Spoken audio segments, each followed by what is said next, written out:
여러분 반갑습니다. 반도체 오빠 천마쌤입니다. 저녁 시간입니다. 토요일 늦은 시간인가요? 한번 또 여러분에게 재미있는 이야기를 전달할 테니까 편하게 들어주세요. 주식시장은 진짜 말 그대로 예측 불가의 시장인 것 같아요. 예측 불가. 어떻게 보면 상당히 좀 흥미진진하고 약간 스펙타클한 그런 시장이기도 합니다. 이제 그런 부분에서 한번 우리가 또 살펴볼 것도 있고 또 꼼꼼히 살펴보다 보면은 나중에 우리가 또 위험에 대비할 수도 있는 것 같습니다. 요즘 보니까 좀 안 좋은 이야기들이 좀 있기도 있어요. 추석 연휴에도 우리 서학개미는 잠 못 이루는 밤을 보내지 않겠냐 그런 이야기들이 있습니다. 미국의 그 주식 그 주간 거래 중단 사태가 현재 길어지고 있어요. 연휴가 끝나자마자 미국 중앙은행이 기준금리를 인하할 거라고 예상을 합니다. 그러다 보니까 선제적으로 대응하기 위해서는 이 밤에 거래를 해야 돼요. 밤에 거래를 해야 하는데 금토학에 따르니까 국내 증권사가 제공하는 미국 주식 주간거래 서비스가 현재 일시 중단입니다. 일시 중단. 야, 요즘 같은 최첨단 시대를 달리고 있는데 어떻게 이게 주간거래 서비스가 일시 중단이라는 게 이게 말이 되는 소린지 참 진짜 말 그대로 골 때리는 상황입니다. 미국 주식 주간거래 서비스는 그 국내 증권사가 미국 주식장의 야간 거래 시간이죠. 한국 시간으로는 9시에서 17시인데 이때 이제 제공하는 서비스입니다.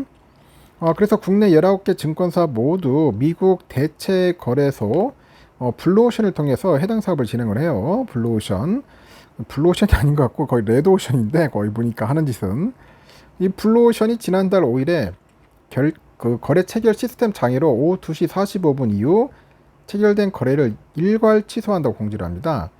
이게 말 같은 소리예요. 일괄 취소. 그러다 보니까 초유의 사태가 발생을 한 거예요. 초유의 사태. 이에 따라서 국내 19개 증권사에서 6,300억에 달하는 그 거래 대금이 취소가 됐다. 그렇게 보시면 되죠. 국내 19개 증권사는 시스템 장애가 재발할 수 있다고 봅니다. 그래서 지난달 16일부터 주간 거래를 일시 정단을 했고, 증권사들은 금융투자협회를 통해서 이제 공동 대응을 하는 겁니다. 다만 주간 거래 서비스가 다시 제공되려면은 좀 시간이 필요해 보여요. 그래서 추가 피해를 막기 위해서 시스템 안정성을 검증해야 하기 때문이겠죠. 그리고 블루오션을 대체할 거래소도 현재 없다는 겁니다.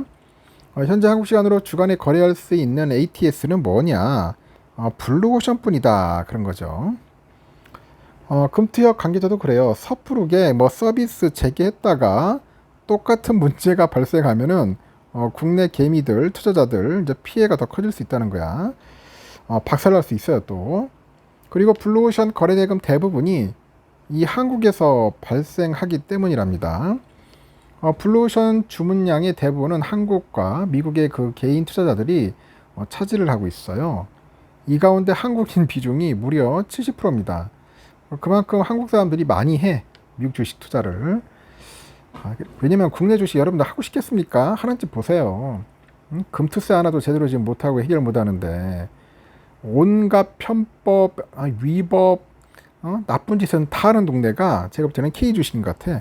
어떻게 보면 중국만 투보다는 것 같습니다. 그래서 될 수 있으면 한국 주식 안 하는 게 여러분들 정신 건강에 도움이 되는 것 같아요. 그러다 보니 이제 개인들이 이제 다 미국 주식 하는 거야. 이왕이면 미국이다. 그런데 지금 자꾸 이제 블루오션에서 저런 또 이상한 또 서비스 장애가 나면은 골 때리는 거죠. 금투협에도 서비스를 재개하라는 그 개인 투자자들의 그 전화가 걸려고 있는데 체결됐던 거래가 취소되는 초유의 사태가 발생한 만큼 안정성을 철저히 검증하는 게 우선이라고 합니다. 현장 실사 등 모든 검증 방안을 검토하고 있고 이 서비스 재개까지 다소 시간이 좀 걸릴 것 같습니다. 이러다 보니까 사태가 길어져요. 그 연휴 기간 서학개미의 불면의 나날도 이어지는데 이번 연휴가 끝나자마자 전 세계 주목하는 9월 FOMC가 있습니다. 9월 FOMC가 회의도 예정돼 있고 이 거래하지 않고 넘어가기도 어려운 상황이고 FOMC 결과는 19일 새벽에 공개될 예정입니다. 미국의 기준금리도 지난해 7월부터 그 1년 이상 현재 동결된 상태죠. 시장에서는 9월 기준금리 인하를 기정사실로 받아들이는데 이 고용지표가 악화되는 등 경기 침체 우려가 이제 불거져요. 이 관심은 기준금리의 인하 폭이야. 다만 8월에 그 CPI가 예상에 좀 부합을 했어요. B컷 가능성은 낮아졌다. 다행이죠. 한꺼번에 왕창 내리는 것도 조금 그래요. 거시기 하죠. 일단 과거 사례를 보면은 금리 인하가 주가에 마냥 긍정적일지는 알 수 없다는 겁니다. 이 경기 둔화 우려 그리고 금리 인하 기대감 이런 것들이 공존하고 있는 상황에서 뭔가 방어적이고 밸류에이션 부담이 낮은 그런 투자 상품에 주목을 해야 하는 거 아니냐 이런 식으로 또 이야기하는 증권사도 있다는 거죠. 중장기적으로 시각을 보면은 그 뱅가드 리얼 에스테이트 뭐 VNQ라고 하네요. 그리고 SPF, S&P 바이오테크, ETF 뭐 이런 거를 뭐 투자하기 좋다고 하는데 전 될 수 있으면은 모르는 ETF를 하지 마십시오. 아무리 뭐 증권사 추천한다고 해가지고 그건 아닌 것 같아. 요즘 보니까 리츠 ETF가 많이 좀 들먹거리는 것 같아요. 리츠. 왜냐 경기가 불안한 상황에서 안정적으로 배당을 받을 수 있다. 그리고 금리가 하락하면 부동산 업황이 개선될 것으로 본다. 뭐 그런가 봐요.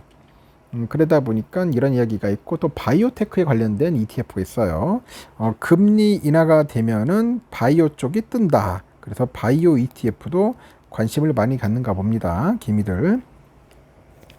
장기적으로 보면은 미국 장기채 ETF에 투자하는 것이 유리하다는 거죠. 통상 금리가 내려가면 채권 가격이 올라요. 그래서 자본 차익을 기대할 수 있다는 거죠.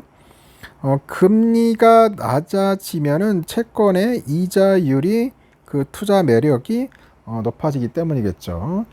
이런 관점에서 보니까 미국 장기 국채 ETF인 iShares 만기 20년 이상 미 국채 ETF인데 iShares 만기 20년 이상 미 국채 ETF 이게 뭐냐 보니까 TLT네 TLT 검색하면 나오는데 뭐 이런 쪽에도 많이 하는가 봐.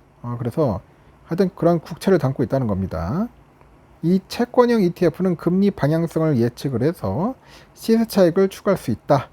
경기가 둔화하는 상황에서는 안전자산인 채권 수요도 늘어날 것으로 예상이 되기 때문에 또 채권 ETF를 언급하는 증권사도 많다는 겁니다. 하여튼 금리를 인하하면은 또 재미있는 일들이 또 벌어질 수도 있다는 겁니다. 그러다 보니까 요즘 추석 연휴에 불면의 밤을 또 보낼 수 있지 않느냐 뭐 그런 이야기들이 슬금슬금 나오고 있는 것 같아요. 여러분들도 투자를 할 때는 약간 포트폴리오를 약간 좀 다각화 시켜가지고 너무 한쪽에 몰빵하는 그런 투자 습관은 가지 않았으면 좋겠습니다. 알겠죠? 일단은 여기까지 하고요. 마지막 방송 때 뵙도록 하겠습니다.